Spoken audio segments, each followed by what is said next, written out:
Well, it's our privilege again to have CEO of Yonge Street Mission, Angie Peters, with us. Angie, it's great to catch up with you, and thanks for taking the time to talk with us today.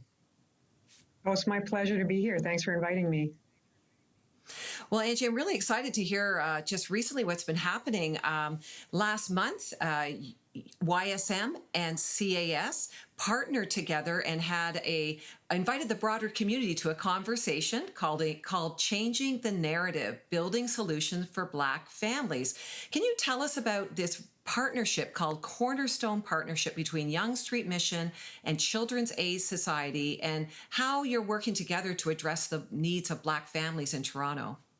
Yeah, I'd love to. So, really, this is a story rooted in a work that's began about 4 years ago, where Yonge Street Mission developed the Cornerstone program and specifically working with the whole family in helping them move forward in their lives. And at the same time, in parallel, Children's Aid was working through their own process in Toronto around recognizing some hard truths. And they have a lot of courage in doing this, that there is a huge disproportionate representation of Black families, Black children in the Children's Aid Society system in Toronto, 44%, where actually Black people in Toronto only represent 8% of the population. So really a problem, and wanting to address that. And so they, as they were working through their process, reached out to our Cornerstone leader because of the work that we do and the way that we go about it, and they'd heard about it. And that began a conversation around,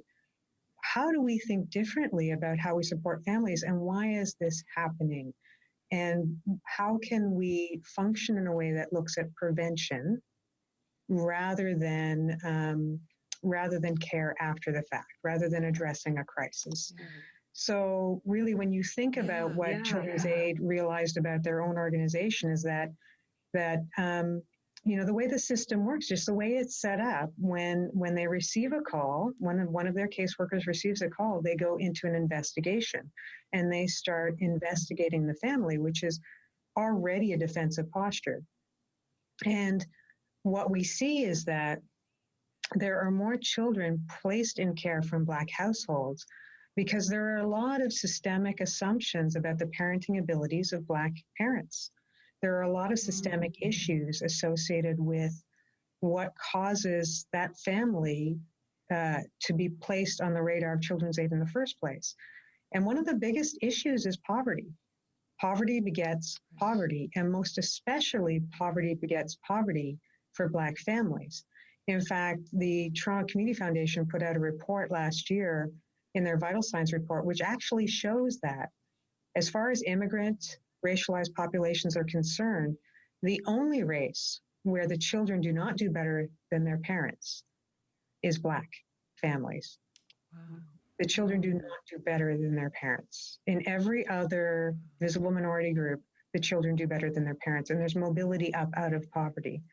Why is that relevant to this issue with Children's Aid? It's relevant to the issue with Children's Aid because what does poverty look like? Well, poverty looks like inadequate housing. Poverty looks like insufficient nutrition. Poverty looks like not enough resources for the school needs of the children. Poverty looks like the things that cause someone to call Children's Aid about a family. And that's what gets. So if you have a disproportionate representation of Black families in poverty, which we do in the City of Toronto, and poverty creates the conditions that causes that call to Children's Aid, this leads to more Black children being placed in care. And the last thing a struggling single parent needs, or a struggling parent needs who's living in poverty, is to have their children taken away from them, when really what's happening is they can't afford to provide for them in the way that they want to provide for them. What they need is for organizations and individuals to help them deal with their challenges. So that's what this is about. It's about, instead of an investigation, when the call comes in, there's a referral to our Cornerstone team, who then go in and provide supportive services to keep the child in the home with the parent who really just wants to provide for their young person, and they don't have the resources to do it. Well, that's amazing. That's like flipping a paradigm on its head. And I just really appreciate even helping us, even as viewers and people across the nation, to understand the underlying issues better. What are the results of this partnership and perhaps the intervention? What are you seeing as results? Well, it's in its infancy. So we started our work a long time ago. The partnership began in late 2019. We're just with about a little over 20 families that we're working with so far, and that will grow. It's been obviously impacted by the COVID crisis in terms of its growth, but we know it will grow. And really, there's a couple of main impacts. One is we're seeking to reduce the number of children that are taken into care, and also reduce the amount of time it takes to have children who are in care return to their families or kinship care as quickly as possible. So those are the two main things that we're monitoring.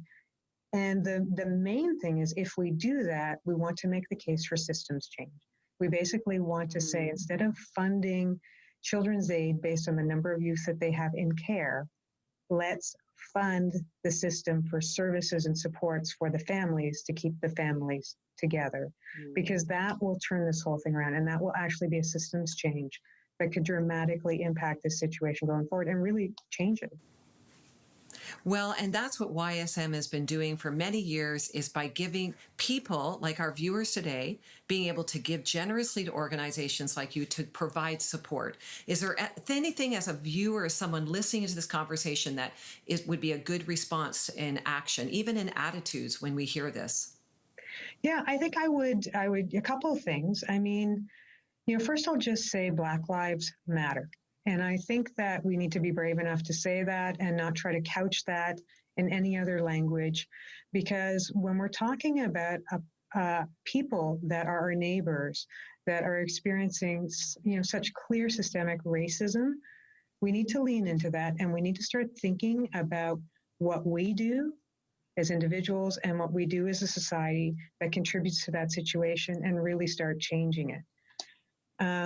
And then the second thing I would say is, and then we did this in the webinar, the main thing we're hoping for as an outcome from building awareness around this issue is that a big part of the success of this program with families is that we do family-to-family mentoring.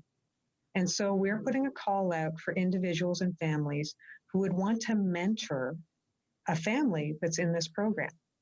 And there's a process to do that, and there's training, and we make it safe, and there's all those good things, because I know that sounds daunting, but it's really well put together. We've been doing family-to-family mentoring for a little over 5 years now. So we've got a groove, we know how to do it, and we know how to help people do it. And it's the difference maker. It is the difference maker. Well, you know what? That's a great biblical model, isn't it? And I thank you for your work, your leadership, Angie, and your team, and also this new partnership. And I encourage our viewers to respond with what you've just been challenged with. Look around you and pay attention, and even join YSM in this partnership if you're within that area, or look into your own neighborhood and see how you are either contributing or lacking awareness in the issue of Black Lives Matter and systemic racism. Thank you, Angie, for your work, for calling this to our attention again. We're praying for you as one of our partners, and we're really cheering you on as you continue to serve Toronto and the greater region. Thank you so much. I really appreciate your prayers. Thank you. Okay. And now here's Claudette's story.